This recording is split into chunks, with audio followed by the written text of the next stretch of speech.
जादुई हथौड़े की कहानी। Amazing! चलिए आज की कहानी को शुरू करते हैं।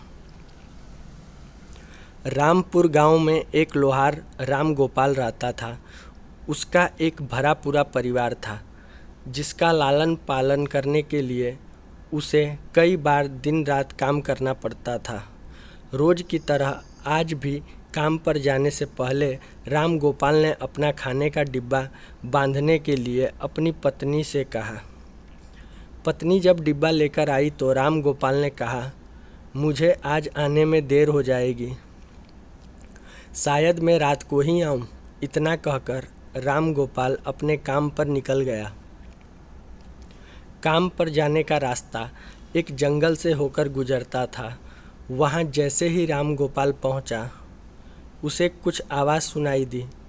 जैसे ही राम गोपाल कुछ पास गया तो उसने देखा कि एक साधु भगवान का मंत्र जपने के साथ ही हंस रहा है। हैरान होकर राम गोपाल ने पूछा, आप ठीक तो हैं? उस साधु को राम गोपाल नहीं जानता था, लेकिन साधु ने एकदम से उसका नाम लेकर कहा, आओ राम गोपाल बेटा, मैं तुम्हारा ही इंतज़ार कर रहा था। मैं भूखा हूँ, मुझे अपने खाने के डिब्बे से कुछ खिला दो। बाबा से अपना नाम सुनकर राम गोपाल हैरान था, लेकिन उसने कोई सवाल नहीं किया और सीधा अपना खाने का डिब्बा निकालकर उन्हें दे दिया। देखते ही देखते बाबा ने राम गोपाल का सारा खाना खा लिया। उसके बाद साधु ने कहा, बेटा मैं तो सारा खाना खा गया, अब तुम क्या खाओगे? मुझे माफ़ करना। राम गोपाल ने कहा, कोई बात नहीं बाबा, मैं काम के लिए बाजार जा रहा हूँ, तो मैं वहीं से कुछ खा लूँगा।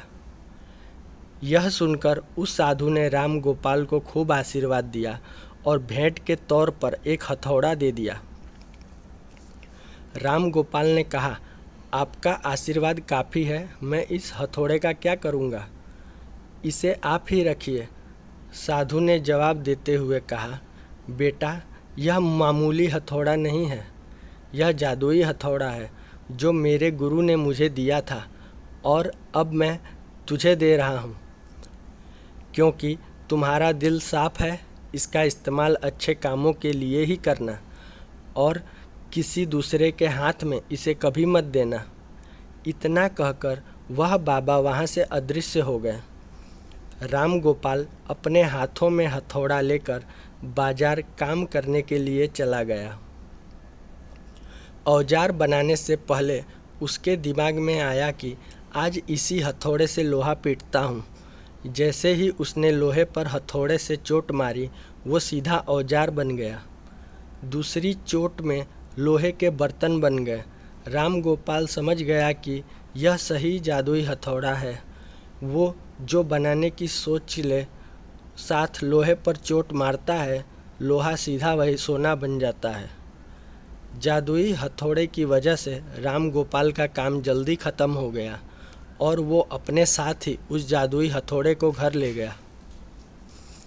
इसी तरह रोज़ राम गोपाल उस हथौड़े से जल्दी काम खत्म कर लेता और कई बार बाजार से ज़्यादा बर्तन बनाकर उन्हें गांव के लोगों को भी बेच देता था। धीरे धीरे उसके घर के हालात पहले से कुछ ठीक होने लगे। एक दिन गांव का मुखिया उसके घर आया और बोला, हम गांव वालों को शहर जाने में बहुत ज़्यादा समय लगता है, क्या तुम अपने हथौड़े से गांव और शहर के बीच आने वाला एक पहाड़ तोड़ने में मदद करोगे? इससे बीच में एक सड़क बना लेंगे और गांव से शहर का सफ़र आसान और छोटा हो जाएगा। मुखिया की बात सुनकर राम गोपाल ने उस जादुई हथौड़े से उस पहाड़ को तोड़ दिया। मुखिया और गांव के लोग बहुत खुश हुए और उसे खूब शाबाशी दी। पहाड़ तोड़ने के बाद घर लौटते समय लोहार के मन में हुआ कि इस जादुई हथौड़े से मेरा काम जल्दी ख़त्म हो जाता है, लेकिन कुछ ज़्यादा फ़ायदा तो हो नहीं रहा। इसी सोच में डूबे हुए लोहार घर पर जाने की जगह दुखी होकर जंगल की तरफ चला गया। उस जंगल में वही साधु बाबा लोहार को दोबारा दिखा। लोहार ने उन्हें अपने मन की सारी बातें बता दी। साधु ने कहा, इसका उपयोग सिर्फ औजार बनाने और बर्तन बनाने और कपड़े पहाड़ तोड़ने तक सीमित नहीं है। इससे तुम अपने मन का कुछ भी बना सकते हो और किसी भी कठिन चीज़ को आसानी से तोड़ सकते हो। राम गोपाल ने अच्छे से साधु बाबा से उस जादुई हथौड़े को इस्तेमाल करने का तरीका सीखा। उसके बाद राम गोपाल ने बहुत धन कमाया। आज राम गोपाल एक अमीर आदमी बन गया है। अभी भी वो जब भी ज़रूरत महसूस होती है उस जादुई हथौड़े का इस्तेमाल कर लेता है। इस कहानी से हमें ये सीख मिलती है कि चाहे कोई वस्तु हो या दिमाग या इस्तेमाल पूरी तरह से करना चाहिए। साथ ही अपने पास मौजूद सामान का मोल समझना ज़रूरी है। व्यर्थ हताश होने से काम नहीं बनता।